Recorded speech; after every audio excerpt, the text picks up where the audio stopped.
Якуб Колас з поеми «Новая земля» на речці.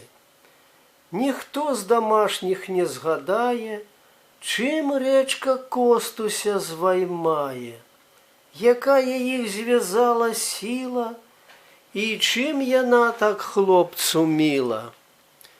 Бывало, толькі чуть разднее, чуть трошки ў лесе посвятлее, глядзіш, на речку ён шибуе, і лёд сякеркаю мацуе.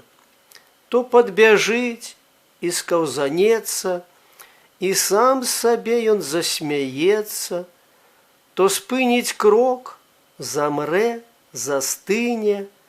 Такая радость тут, хлапчыне. Лядок закохкае, угнецца, і вось-вось зломіцца, здаецца. Але не страшны і знаёмы для хлопца гэтыя надломы. Полоски стрелы гаваркія і моцны скрэпы ледзяныя. Марозік крэпіць, лёд таўшчэе, і рэчка вольная нямее. Да дна вадзіца вымярзае, і ходу бедная не мае. І цесна там ёй, і не міла яе холодная магіла. Але дарма, жывую сілу не запраторыш ты ў магілу. Мороз безжалостны і люты.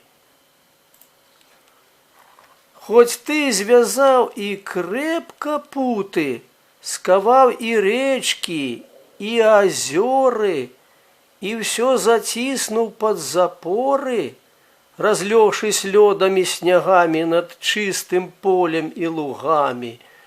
Ды ты жыцця, брат, не здалееш. Як ты не дуриш, не шалееш. Глядзі, скрозь ковы ледзяныя сачацца кропелькі жывыя.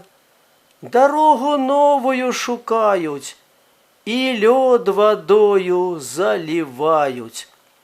І праўда, рэчачка-крынічка, хаця і мелка, невялічка, але такую сілу мае, што лёд угору падымае і ломіць глызу, як націну.